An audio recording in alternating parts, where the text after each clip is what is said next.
Hello and welcome back to Roll4Insight, where we explore gaming, creativity, community, and mental health and wellness.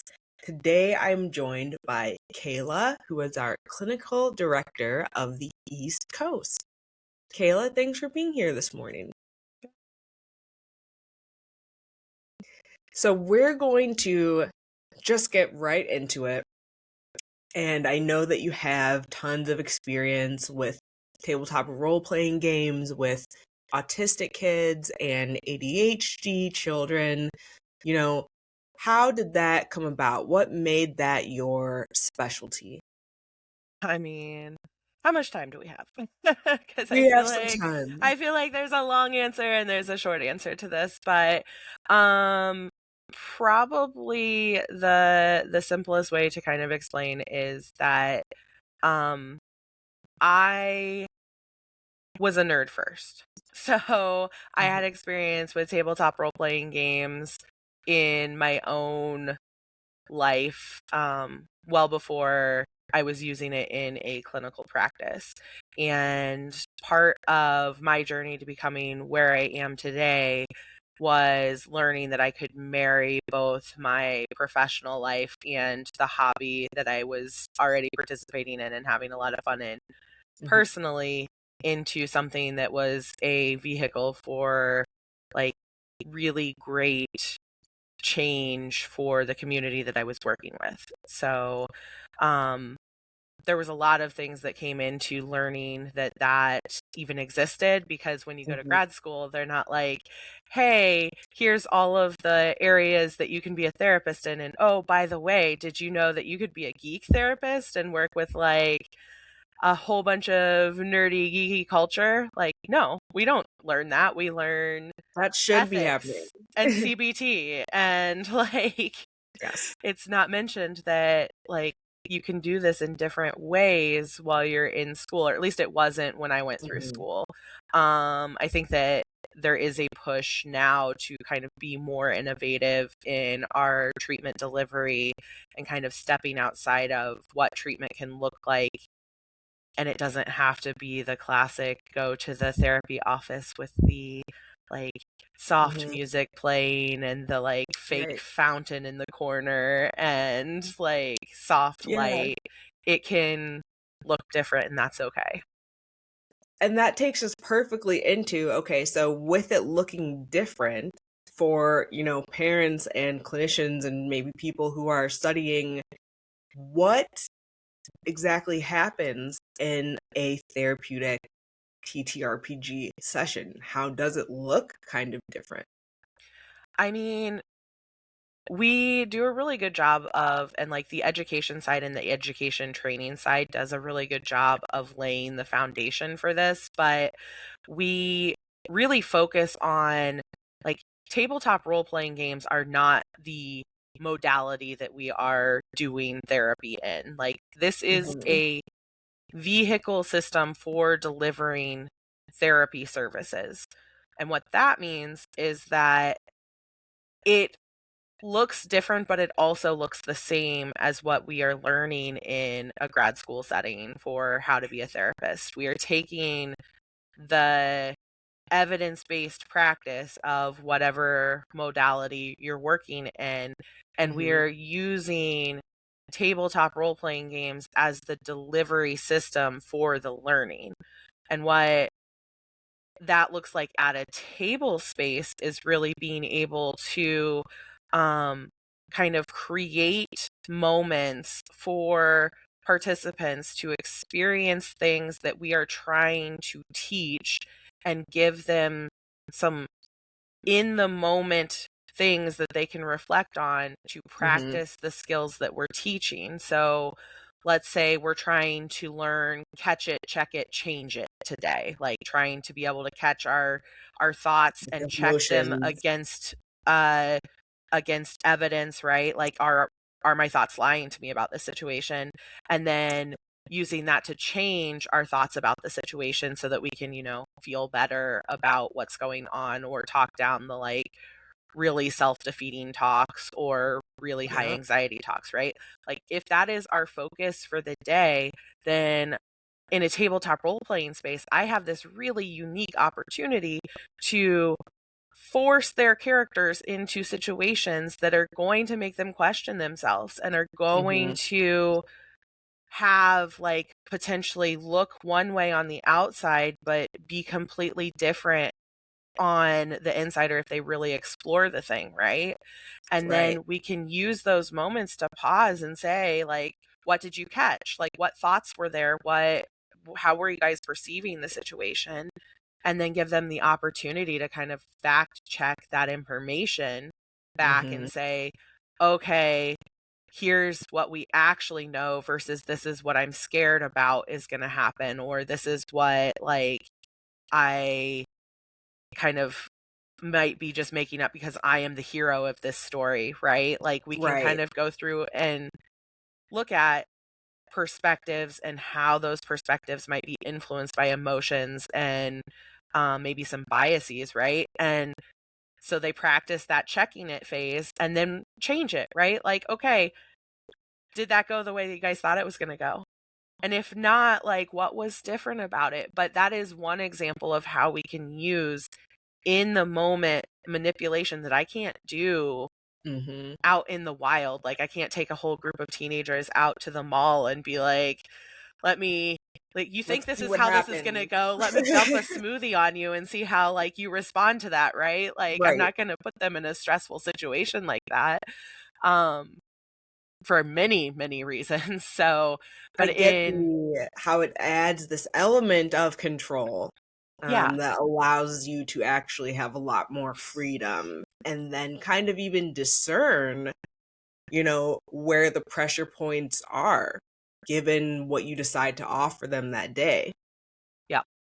And I think what's really nice about using this type of in the moment sandbox experience for them to practice their skills or even learn about the skills and kind of explore how their brain is processing information, how do emotions show up, how, like, how can we change those, or like what skills can we build off of. Mhm. um this space with the neurodiverse community, but like especially with autism and ADHD, we are talking about a neurodevelopmental condition that is causing them to process information differently and sometimes can have definitive impacts on memory specifically. And Okay. so we a lot of times can see like traditional talk therapy sessions or traditional group sessions where you just come in and you are presented the information and then asked to reflect on, like, in the last week, how did this show up in your life? Yeah. Well, someone who really struggles with memory and recall might be like, I don't know. I don't know Right. how that shows up in my life. This is not useful to me because I can't tether this to my real life. And also, I'm not actively practicing the skill now. And so I might not remember how to utilize this in the moment later on. Mhm. And so we're trying to circumnavigate some of those like memory problems and memory difficulties of like, what did I even do last week to pull on by let's just talk about what is happening right here in the moment. Within Mhm. this environment. So, speaking about the neurodivergent clients, what is something you've learned from those clients that has changed the way you kind of think about communication or connection within that therapeutic space? I mean, I think one of the big things that anyone working with autism or ADHD or just the general public should probably know is there is not one presentation of what autism or ADHD looks like. We have Mhm. markers, right? We have things that are classic ADHD or classic autism, right? But someone's presentation and how their brain is processing information is a colorful spectrum where the way that their brain is working is going to potentially be much different from someone with the exact same diagnosis. It just depends on what their sensory processing is, what their attention level is, what their hyperactivity level is, what their stimming looks like, what calms their nervous system. There's so many things that go into one person's presentation, and I think that working with the kiddos in the tabletop role-playing space really highlights that. Like, we all have similarities within the treatment plan, right? But there's certainly a lot of differences, and you can kind of see how those differences can mesh well together, can butt heads with each other. But it's a really good reminder that it's not just one thing presenting in one way. And then you get to see Yes. that as you're working through the treatment plans with them. So I think that's one of the biggest things that is impactful when I look at the like broad spectrum of treatment. So as there are, many ways to present, what are some of the biggest social or emotional challenges you see being presented within these clients? I mean, because we are, one, operating in a group space, we definitely are going to see any of the social struggles kind of being brought to the forefront because I'm asking them to be social in group. I am not only asking them to be social as them because they're working as a team together, but they're having another layer of social added on because they are taking on the role of another person. And so now Yeah. they're having to like challenge perspective and see, how do I separate me from my character? So there's a whole nother social aspect that's happening.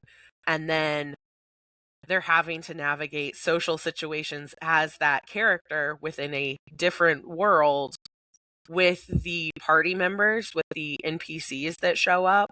And so it is a multi-layer of social skill practice. And for autism especially, this is where we start to see some of the like diagnoses pull apart, right? But for autism especially, some of those social cues and being able to hold a reciprocal conversation where I am making space for you to take the spotlight also and maybe share your perspective, and then responding when you are giving me bids to kind of join you in your conversation. That's where we start to see like that's maybe more difficult. And we can also, and this is for ADHD and autism, we can start to see a lot of difficulties with rigidity in getting set in a perspective and having a hard time shifting from one perspective to another. And again, I'm asking them to do this in multiple layers, right? They have to perspective shift themselves, their character, and how that's all responding to everyone around. So, How do there's so all many those examples. layers, yeah, like I'm hearing there's so many layers, right? And so I'm wondering then, how does one take the learnings from all these layers and then does it just map over into everyday life? Is there kind of like a way to bring the skills over? Or do you find that even though it is, pretend or in the specific space, that the learnings still just transfer over? I mean, this is where human brains are super cool, right? We have the ability to learn and encode memories from stories. We have the ability to learn and encode from watching other people, right? We've got mirror neurons at work. It's why watching sports can be so engaging, or watching someone play video games can be so engaging, because we have Yeah. little neurons in our brain that are telling us that we're like, it's kind of replicating as if we are doing those things. And that's part of our learning system. So we're tapping into that really cool neuroscience of how our brains learn and process information anyways. And we are helping to build new neural networks through practicing skills and being able to experience these things. Again, that like as a therapist, I'm not going to be able to just throw them into the same things that I can as a GM, where I can create like this ridiculous situation for them to have to navigate. We can even add in life-threatening stakes and see, how do we deal? How do we use our coping skills? How do we navigate through? How do we challenge perspectives, right? I have so many levers that I can pull to help them get the experience as if they're doing that, encoding this as a memory that they have experienced, and be able to pull from that in a real life moment. It's a really powerful tool to help them translate the real world experience. That is so beautiful and beautifully said. Thank you for that. So, on the flip side, though, have you had a moment where perhaps a child does feel safer as their character than themselves? And how do we navigate that? I know there's of course, the potential, as you just said, or like that it seamlessly carries. But have you ever come up against someone being like, "Oh, well, I couldn't act that way in real life"? I mean, I actually hilariously don't run into that as much with my kiddos Amazing. in group, but I have definitely seen what you're talking about. It usually comes from the adults that I'm Sure. working with, though, which Yeah. is kind of funny to think about. But yeah, no, I think that's a real thing to be like, well, that was just a game, or like my character has more skills and abilities than I do. But we get that really cool reminder of like, well, who is your character at the end of the day, right? Who's making the choices for your character, and how are you, like, how is your character navigating those situations? Because that character is an aspect of their self. Sure, we have Exactly. the like Yes. nice little boundary, um like between ourselves and our characters, that helps kind of serve as a protection, to kind of protect emotions, and like that boundary between like bleed in and bleed out, where we can feel a little bit safer experiencing for our character, right? Like Hmm. Kayla's never gonna go like jump into a battle with a dragon like that. Nah. I see a dragon, I'm driving the other way, right? Not gonna happen. Um, but we get to experience those moments of bravery and see how they could play out through a character who, Yes. that's their job. Like, I'm going to go run and fight a dragon because I am equipped and I can, right? But Yes. there is aspects of that character within me, because I have experienced the thing and I have gone through the decision making, and it's pulling on those, right? And sometimes it's a matter of giving our clients the reminder that like it's okay to get stuck or to like feel disconnected, Hmm. but we always have the ability to reflect back on like, I don't know, what would my character do in this situation, or how would my Yeah. character navigate that, and use or pull on those things to help be more brave, or to help communicate, or to help problem solve. Yeah. I had someone tell Whatever we me, come across. yeah, I had someone tell me recently, they were like, um, I am not just like a happy person at work, but I need to like present better because it's impacting my job. And they're like, I can role play a happy person though. Like I can embody a character and like role play through that. And I'm like, well, but that's still you.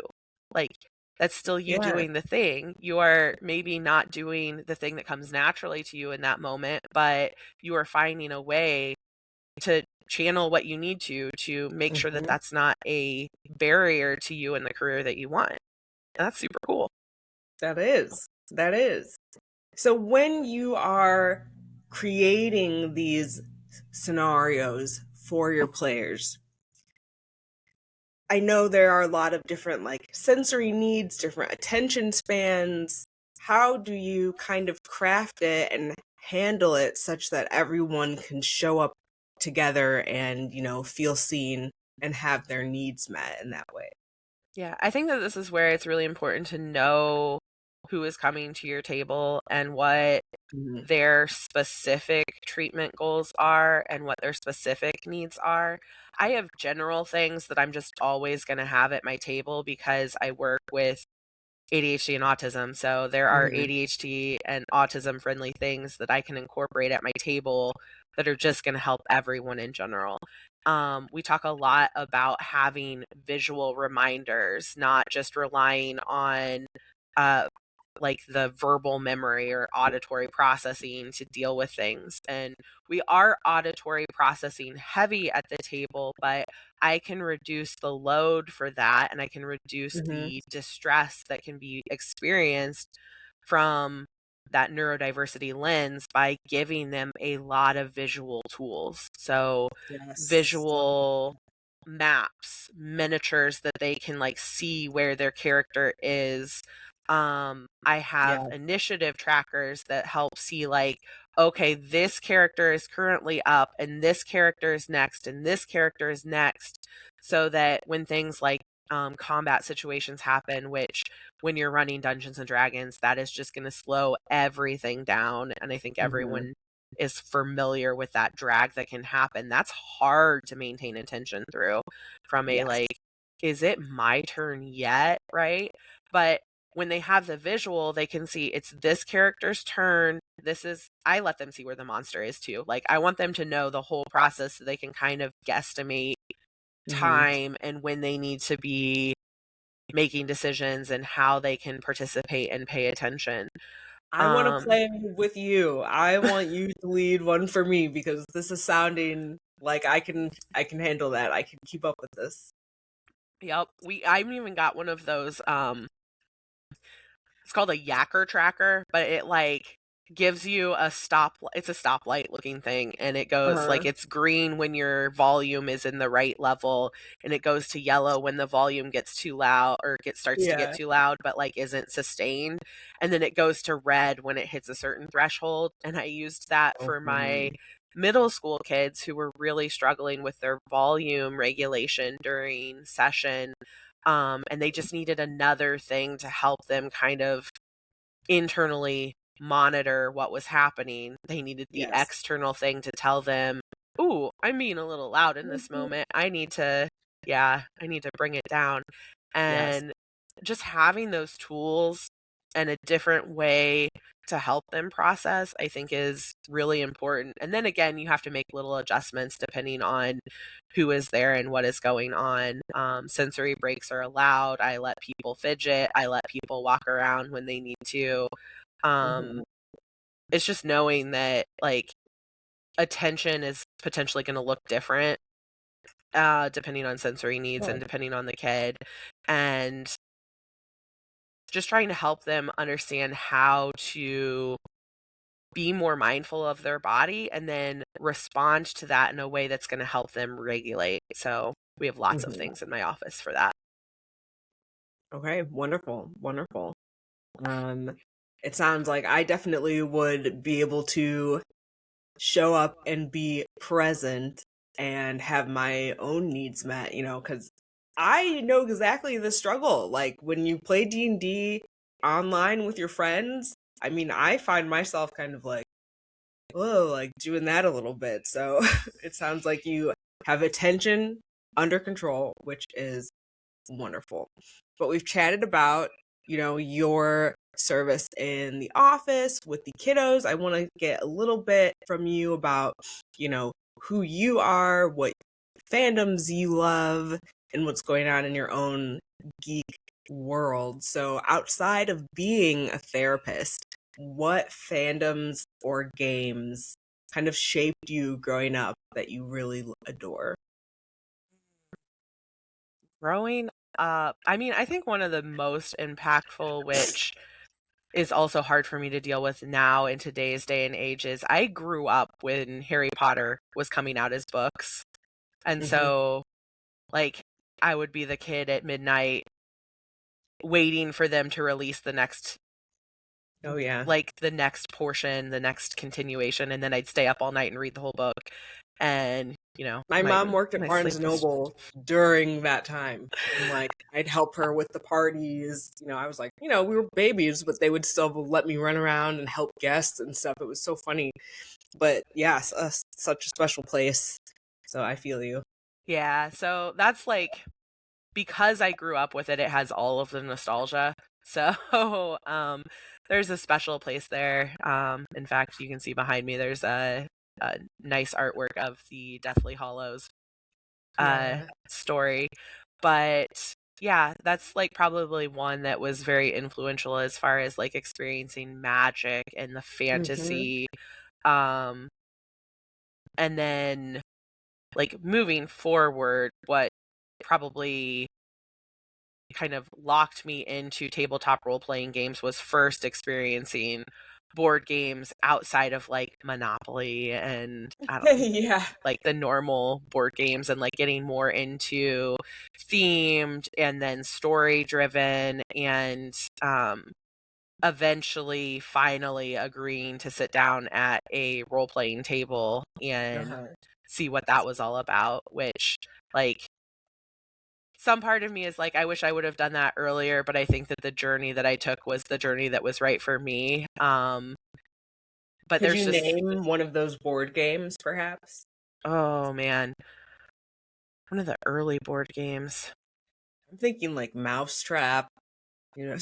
Um, Oh no, that's like, I, that's like a basic board game in my head. yeah. The, oh, trying to think, like, the more recent ones that are good examples of types of board games that I am talking about are going to be like Betrayal at House on the Hill, or like Flashpoint's a really great one. Will Wheaton used to run a like board game highlight series on YouTube. I cannot for the life of me remember the name of it, but it was a lot of watching that and then going to Gen Con and getting introduced to a whole bunch of different things and kind of stepping outside of my comfort zone and being willing to try that space, because that was always like more guys were involved. It was male heavy, and it didn't feel as much like females had a place at the table, especially for the tabletop role playing side of things. Yeah. And in fact, the people that got me into tabletop role playing games are a bunch of white dudes, right? Like, Yeah, so definitely. Definitely. that's the experience that I had. And it was very, very rare for a really long time at Gen Con to see women in the like tabletop role playing space. So Mhm. it didn't feel like my space for a really long time. And I'm glad that that changed, but and I think Yes. that like the community is changing in a beautiful way to like make that more inclusive and make it easier for people to It step is. in. It But definitely is. I definitely grew up in the era of that was not something that felt like a community that I belonged to. Yeah. And it takes I don't want to say bravery, but the pull and love of storytelling, imagination, that is a universal thing. And Hmm. so, it's a great thing that the space is beginning to reflect that. Speaking of, aren't we doing Gen Con? Aren't I helping you with that Uh, I am thrilled if you are helping me one with day? that. Yes, we I are think it's at I think Gen it's the first Con day. this year, just for Trade Day. We're not at the Yeah. full floor event. We're just going to be there for Trade Day, to talk to professionals and to kind of like talk the therapy space. But if you're joining me, that's amazing news to hear, because Yay. I know Alicia couldn't attend anymore. So, I'll um, confirm with Alicia. I will confirm with her. awesome. I asked if you'd be willing because I know it's like a hop, skip, and a jump from where you're at. So Yeah. Yeah. Okay. We will make sure of this because I absolutely am willing. awesome. Um. Yeah, no, I go to Gen Con every year for personal things. So this Yeah. was a pretty easy addition to my calendar. Are you going for the rest of it? Are you staying Yeah. as Yeah, you? no, I'm going for the rest of it. I typically work on I find conventions are a really great place for GMs to kind of hone their skill. You get to run games for different tables and see Mm-hmm. different things that you don't always see in your like home game. And it's a great place to also play games and pick up like different skills from other GMs on like how are they doing things and what do I like or dislike about it and how can I use this to kind of like improve my own running of the game performance. Yeah, I feel like it's just a merging of minds from everywhere. Just like see like cauldrons all pouring together to exchange ideas and like create, brand new Yeah. styles and brand new techniques. So Yep. before we close, I have one more question for you, and we've spoken about it a little bit, but what is something that the community, the TTRPG community, has taught you about yourself as a person and your own capacity? Oh my goodness.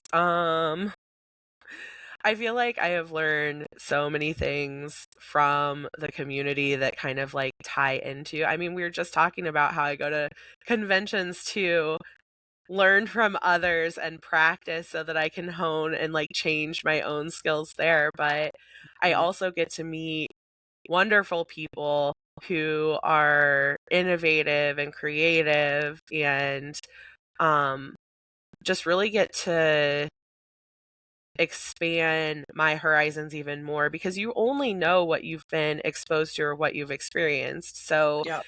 if you are just living in your own little bubble, that's all you're going to know. And that's going to shape your perspectives. That's going to shape how you interact with the world. It's definitely going to influence your biases.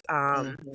And being able to go and have all of these different experiences at Gen Con, meeting new people, seeing communities, some communities that I am a part of, some communities that I'm not inherently a part of, but like I can learn about and be there and like coexist with and just see other perspectives, right? It's a big help to who I am as a person, not just as a therapist, because it is also helpful for therapy purposes, like being Hmm. able to Hmm. see the different experiences of life, but just I feel like I am able to be more inclusive and more like just a better person overall by Yeah, having those experiences.